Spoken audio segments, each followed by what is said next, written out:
This is what the early church fathers were fighting so hard against, and why they started to say, hey, wait a minute, no, that's not what we believe. No, that's not who Jesus is. No, that's not the truth. We're not talking about that here. Let's look back at what the Gospels say. Let's look back at these epistles. Let's look back at the Old Testament as evidence. Hi friends, a little note before this episode. I am sick, and so are all of my kids. And so in this episode, I'm going to sound a little bit stuffy, maybe a little bit rough here and there. I can tell you I look a little rough too. So thanks for your patience with the sound and with my voice on this episode. And hopefully you can still receive some great takeaways. Hi friends, and welcome back to Verity Podcast. I'm Felicia Masonheimer, your host and the founder of Every Woman a Theologian, the ministry and organization that supports Verity Podcast. We have just started a new series on false teachings in the church, historical false teachings that are reemerging and false teachings that are in operation today. And today we're going to be talking about Gnosticism. Now, you may have heard of Gnosticism if you've ever done any study of early church history. It's a fascinating study because it was the predominant false teaching at the time that the early church was coming together and expanding into Gentile or non-Jewish areas. And so as Christianity was expanding, there was this equal and opposite reaction or ideological shift and growth in the Gnostic direction. Now, we could talk in depth about all of the things that were debated and studied and talked about by the early church fathers, and I hope to get into that more in our next episode on Gnosticism. But just in this episode, I'm going to introduce to you what it is and was, what the main beliefs are, and allow you to think about, is there a modern Gnosticism that you have observed in church context or in our culture that lines up with some of the teachings that were being circulated in the early church? We're going to be looking at some amazing resources today, which I will put in the show notes. These are books that I refer back to time and time again that I keep in my library on church history, on theology, on the Trinity, and a compilation of documents from the early church. So all of these resources are what I'm using as I share this information with you and as we learn about what Gnosticism was and what this theology did to the early church. To start out, I'm going to be reading from The Story of Christianity, Part 1 by Justo Gonzalez. This is my favorite church history book, and if you are in Verity Book Club, my annual book club that studies fiction and theology, we have a church history track, and we are reading this book right now. We actually studied Gnosticism as a group just this past month. And so we're going to be looking at a short section that Gonzalez has listed here to describe kind of what Gnosticism was teaching in that era of the early church. Quote, "The name Gnosticism is derived from the Greek word gnosis, which means knowledge. According to the Gnostics, they possessed a special mystical knowledge reserved for those with true understanding. That knowledge was the secret key to salvation. Although the writings of the heresiologists," so this would be the early church fathers who were fighting heresy, "give the impression that Gnosticism was mostly a collection of idle speculations about the origins of all things, both spiritual and material, salvation and not speculation was the main concern of the Gnostics. Drawing from several sources, the Gnostics came to the conclusion that all matter is evil, or at best unreal. A human being is in reality an eternal spirit, or part of the eternal spirit, that somehow has been imprisoned in a body. Since the body is a prison to the spirit, and since it misleads us as our true nature it is evil. Therefore, the Gnostics' final goal is to escape from the body in this material world in which we are exiled. This image of exile is crucial for Gnosticism. The world is not our true home, but rather an obstacle to the salvation of the spirit, a view which, although officially rejected by Orthodox Christianity, has frequently been a part of it." End quote. So what Gonzalez is describing here is a thought process that was seeking to wrestle with the evil of the world, seeking to reconcile how we could be living in bodies in this world, needing salvation in a world that is so absolutely corrupt and contains so much suffering. Like most false teachings, or really any religious framework, you're looking at the problems of the world, problems of pain, problems of suffering, and trying to come to an understanding of how to reckon with that. And the Gnostics are doing the same thing. Now, the Gnostics, though, look at the world and they come away with the idea that matter, so anything visible, physical, material, is evil. And the only true good thing is spiritual. So we need to be freed from that material existence, and we need to reach this higher dimension or this access to a reality that is truly spiritual, a higher level of spiritual attunement, if you will. Now, the problem with this, when you line it up with the Judeo-Christian teachings, is that the physical body in the Bible, in the Christian Bible, Old Testament and New, is extremely important and valuable. And the conservative interpretation of Jewish law, according to the Pharisees, who, ironically, Jesus actually agreed with more theologically, even though he disagreed with them on their attitudes and their hearts. The conservative approach is that the body is deeply valued by God. In fact, the body is consecrated and seen as holy by God when it can be cleansed, when it is walking in holiness. This is why when we go all the way back from the New Testament, where Jesus talks about the resurrection of the body and he affirms the resurrection of the body, we go back to the Old Testament in Leviticus, all of the laws for the people of Israel include their bodies. If God hated human bodies so much, why would he create a way for Israel to purify their bodies and to live in his presence? It's not because he thinks bodies are bad, but because he thinks bodies are good. That he believes they can be consecrated, that they can be cleansed, and he believes they can and should be resurrected after death. We will be in physical bodies when we are with Christ in heaven. And Christ himself is in a physical resurrected body. This difference between Christianity and Gnosticism is one of the most significant and important, and we have to get it out of the way immediately, because the Gnostics could not and would not believe that material bodies could be good. And we're going to look a little more at that in a moment. Now, one of the accusations that comes to Christianity from scholars, from modern Gnostics, is that Christianity was actually heavily influenced by Gnosticism, and that Gnosticism predated Christianity. So it came before, and Christianity was simply an updated mode or model of Gnosticism, with Jesus Christ being the Savior who saves us out of our evil material bodies.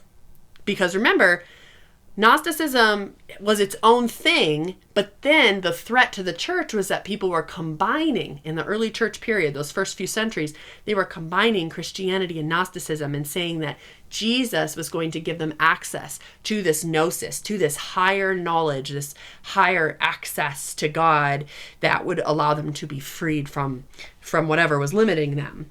Now I'm going to be reading to you from A Theology of the New Testament by George Eldon Ladd. This is another favorite of mine, a fantastic systematic that goes through the New Testament and the different theological issues we encounter. This is in his chapter on the book of John. So the book of John, the fourth gospel, is extremely unique. It's unlike the synoptic gospels, Matthew, Mark, and Luke. It's written completely differently, has a very different approach. And if you read the prologue, John 1, in the beginning was the Word, and the Word was with God, and the Word was God, even the way that John begins this book is extremely unique. And he even states that his intention is really to bring the gospel, the story of Jesus, to people who are doubting him, basically, to make a case for the deity of Jesus. And in this chapter on the fourth gospel, Ladd actually notes that this was the gospel of the Hellenists. It was written by a Greek thinker for the Greeks. And, quote, it marks a decisive point in the Hellenization of the Christian faith. So what that means is Matthew, Mark, and Luke really had a Jewish context. And while, of course, they're applicable to non-Jewish readers, they really had power towards Jewish believers because they were convincing them based on, look, This is the Jewish Messiah. But John's different. John is a Greek thinker to the Greeks. He's writing to the Gentiles, the non-Jews. And so he uses language and verbiage that is more persuasive in that context in the book of John. But that said, it does make some people wonder, is it possible that this book of John is just copying or riffing off of these Gnostic Gospels? And we're going to talk about the Gnostic Gospels that were discovered at Nag Hammadi in Egypt in 1947, because that's where some people pull this from. But I wanted to first read this to you. This is a quote from the section on the fourth Gospel chapter, The Critical Problem, in Ladd's Systematic. Quote, "A vigorous debate has been carried on by scholars as to whether this Gnostic theology antedated Christianity and influenced the theology of the pre-existent, incarnate, and ascending Christ. It must be emphasized that while this Gnostic theology can be found in 2nd century AD Gnosticism as a Christian aberration, the theory that it was a pre-Christian syncretistic movement that helped mold Christian, especially John's, Christology is a critical reconstruction based upon post-Christian texts. While tendencies toward Gnostic thinking can be found in Judaism and Hellenism, the figure of a heavenly Redeemer cannot be found in any pre-Christian documents." End quote. What Ladd is saying here is that there is no evidence that Gnostic thought influenced Christianity or came up with this idea of a heavenly Redeemer. This is a very, very unique idea. Specific, of course, to the idea of the Jewish Messiah, but then through Judaism to the other side, becoming Christianity. Gnostic thought adapted itself to the Christian construct, but it did not shape Christianity. It did not form Christianity. There is no evidence for this. Now, once Christianity was at large in the world, and we're looking, 120 AD, 150 AD, and Gnosticism is now intertwining with it, this is where you start to see the apologists, the early apologists of the church, who are thinking Clement and Irenaeus and Ignatius later on, who are debating this issue. We're starting to see that intertwining. Now, where did we find this Gnostic writing? Like, where did we find the information? Well, most of the information that we have, direct sources, is from a discovery of a Gnostic library in 1947 in Egypt. And there were 13 manuscripts containing 49 different documents. So this was a massive discovery because these are primary sources on this Egyptian Gnosticism. But I want to read you this quote because this is really important. This is from A.D. Nock, who was an authority, the greatest authority in Hellenistic religion. Here's what this says. He expressed the conviction that the new texts from Nag Hammadi vindicate completely the traditional view of Gnosticism as Christian heresy with roots in speculative thought. He also reminds us that the Hermetica, which is a Gnostic document, has no personal redeemer figure. End quote. This is important. Why is it so important? It's important because the leading scholar on Hellenistic religion is saying that there is no evidence that Gnosticism shaped Christianity or that Gnosticism birthed Christianity. There is no Christ figure in Gnosticism. Eventually, there is Christianity that has been melded with Gnostic thought, and this is what the early church fathers were fighting so hard against, and why they started to say, hey, wait a minute, no, that's not what we believe. No, that's not who Jesus is. No, that's not the truth. We're not talking about that here. Let's define our parameters. Because of the falsehoods that were being circulated in the early church fathers, the leaders, the bishops, the teachers started to write and say, no, wait, that's not what Jesus said. Let's look back at what the Gospels say. Let's look back at these epistles. Let's look back at the Old Testament as evidence. Now, I want to read a direct source here. Let's go back to the early church for a moment. This is written by the early church father, Irenaeus. And if you have bought from our shop, our little church history matching game, then you might have seen his face. He is listed in the early church set of our little matching game. We have the early church, the medieval church, and the Reformation era in this little game, and we have different church fathers and mothers who were in it. He's in there. And in this section, this is a little bit of a wordy section. It's a directly taken from the work of Irenaeus, where he's talking about this man named Basilides. And Basilides was a Gnostic teacher, and then his work was then reproduced by Valentinus, who lived around 140 AD. He was one of the most influential Gnostic teachers, and some of his writings were found in the Egyptian discovery in 1947 of the Gnostic documents. So basically what Irenaeus is talking about here, he's describing Gnostic thought in this section, and he's refuting it. But what he's refuting is by someone whose work was built on by Valentinus. So all of this is kind of just giving you some historical context to what was going on in the 1st and 2nd centuries AD. So here's what our early church father says about Basilides.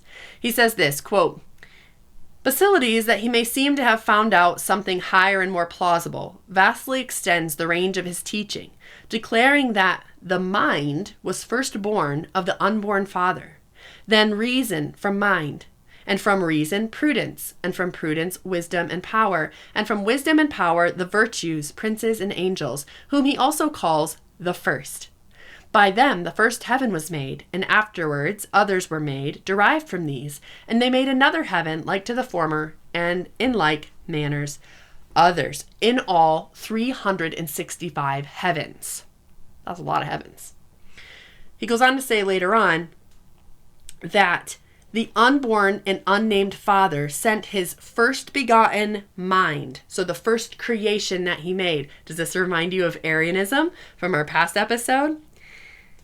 This they call Christ, for the freeing of them that believe in him from those who made the world. So to free the people of the world from those who made the world. Because remember, world, matter is evil. So God, the original God, the first mind, has to free us from this other entity that is material and evil. And he's sending Christ to do it. He appeared to the nations of them as a man on earth. Note that it said he appeared. Not that he was a man, but that he appeared as a man. And performed deeds of virtue. Wherefore he suffered not, but a certain Simon, a Cyrene, was impressed to bear his cross for him. And Simon was crucified in ignorance and error, having been transfigured by Jesus, that men should suppose him to be Christ, while Christ himself took on the appearance of Simon, and stood by and mocked them. If any therefore acknowledge the crucified, he is still a slave, and subject to the power of them that made our bodies. But he that denies the one that made their bodies is freed from them, and recognizes the ordering of the unborn Father. End quote. Again, this is from the early church. This is probably right around 130, 140 AD, written by Irenaeus. What's he saying here? Okay, he's describing the ideology before he refutes it. So what he described here is that there's this original unborn mind, so eternally existing, and he then creates the first mind, which is Christ. But remember, it's all mind, reason, wisdom. Okay? And this entity is all spiritual. But then there's this other evil entity that creates the material world. Here's what he says about that. So, those angels who hold sway over the later heaven, which is seen by us, ordered all things that are in the world, and divided among them the earth and the nations upon the earth. So like demonic angels that divided the material world. Their chief is he who is held to be the God of the Jews. Do you know what this is saying? The chief of the demonic angels is Yahweh. The chief of the demonic angels is the God of the Old Testament. And that's who we need to be set free from. He wished to subdue the other nations beneath his own people, the Jews, and therefore all the other princes resisted him and took measures against him. Then the unborn and unnamed Father, so the true God, sent his first begotten mind, Christ, to free all those who believe in the true God from the God of the Jews. Do you know where you've seen this before? You saw this on Instagram Many of you reached out to me asking about this exact ideology on Instagram from a very well-known wellness influencer who's talking about this exact ideology, how Yahweh was actually Satan, actually the evil one, and how we needed to be truly freed from the God of the Jews, the God of the Old Testament, by encountering the true Christ. And this was written, what I just read you, in 130 AD. There is nothing new under the sun, my friends. There is no new ideology. It's just repackaged and made more marketable, now via social media. And what Irenaeus is describing here is this idea that is creating a division of the Trinity. First of all, there is no Trinity in this concept, because Christ is created by God. He's not equal with God. He's not God. He's the begotten of God. Same thing as in Arianism in last week's episode. But then secondly, you now have the consistency, the continuity between the Old Testament and the New Testament completely eradicated. There is no consistency because Jesus is no longer fulfilling everything God said from the Old Testament. He is now a completely different spiritual reality, entity. Eon is what they're called in Gnosticism, ancient Gnosticism. And the Old Testament God is this evil, spiritual, demonic entity that is controlling us and keeping us from true freedom. Let's move on to a couple of the other effects of Gnosticism. Some fascinating effects. I want to share this book with you. Any of you who are really wrestling with the concept of the Trinity, you're really wondering why it matters, what it means, how to understand it. This book, Delighting in the Trinity by Michael Reeves. He has a PhD. He's at King's College. Amazing man. This book is exactly what you need to read because it's approachable. It's not too scholarly, has a sense of humor to it. It's not super thick. And it is an excellent resource if you want to understand why the Trinity matters. So he has a section in here on Gnosticism. I'm not going to read the whole thing, even though it's so good and would be so helpful. But one thing he points out is that Gnosticism, in its modern ideation, actually began to receive more notoriety through the Da Vinci Code. Here's what he says. A stark example can be seen in a rather odd collection of 2nd and 3rd century beliefs we call Gnosticism. If you've ever read Dan Brown's The Da Vinci Code or seen the film, you will have come across Gnosticism.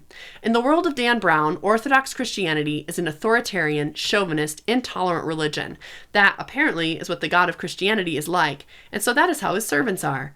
But on the sidelines of history, persecuted and chased into hiding, are the Gnostics. And in Dan Brown's mind, the Gnostics were the open-minded, tolerant, proto-feminist goodies. Well now, let's see.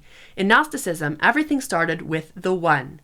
That is, there was a spiritual realm and nothing more. Everything was fine and divine. Imagine the room you are in being that realm. In the room, there is peace and a really good book you'd recommend to your friends. Outside the room, absolutely nothing exists. But then something goes wrong. A disturbance. The dog starts throwing up on the carpet. Of course, you want to keep reading the really good book, so the disturbance and its mess must be thrown out. But now, as soon as the disturbance is thrown out of the room, something troublesome and obnoxious exists outside the room. And that is Gnosticism's account of creation. Once there was only the spiritual realm, something went wrong, the problem got thrown outside, and now something exists outside the spiritual realm, and that became the physical universe. End quote. This is from his chapter on creation. So again, affirming this idea that matter and material is lesser than the spiritual. The spiritual is more important. It's more pure. It's what we need to focus on. Whereas the Bible teaches that the body and the soul are equally important to God, and that what we do in the body affects the soul, and what we do in the soul affects the body. God sees bodies as a beautiful thing, and that they are an echo of his image. We are made in his image, body and soul. And so because of this totally different outlook on creation and on the goodness of the human body. But Michael Reeves notes something fascinating, an impact of Gnosticism that I wasn't aware of until I read this book. And I want to read this section to you. It has to do with how Gnosticism impacted the view of women and how different this was from Christianity. It is not good for the man to be alone. If that was how the Gnostics rearranged Genesis 1, inserting a not into every God saw it was good, just imagine how they read Genesis 2 and the story of the creation of Eve. For them, the chapter starts quite positively. The man is alone. There is only one. That must be good. But then, horribly, and just as the physical realm was excreted from the spiritual, Eve comes out of Adam. Now there are two.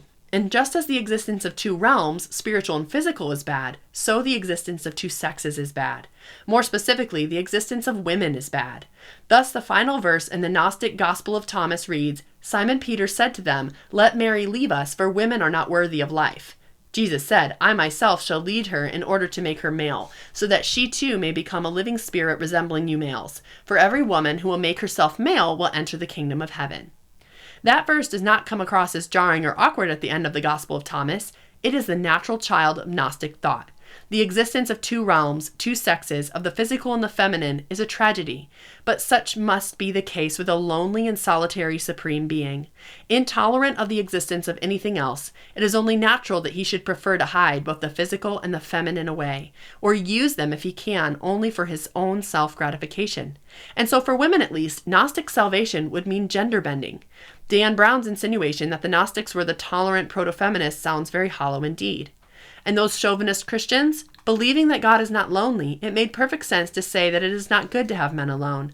As God is not alone, so a human in his image should not be alone. They therefore upheld creation and the physical, femininity, relationship, and marriage, all as being intrinsically good, created reflections of a God who is not lonely. Without the Trinity, it is hard to see how such things could be ultimately affirmed.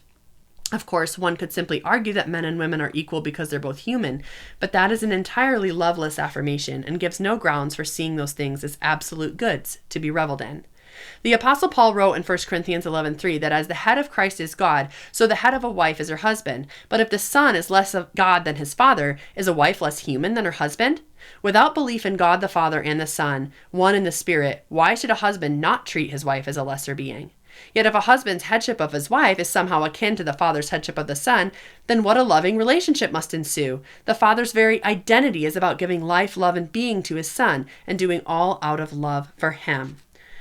End quote. So this got into a little bit more about like headship, and that's a whole other different conversation. But notice his angle on that is saying that the only way that the headship or authority of a husband, as would have been understood in that early Christian context, that early church culture context, the only way that could be good is if there's absolute equality between the Son and the Father, who are the basis of what is said about men and women.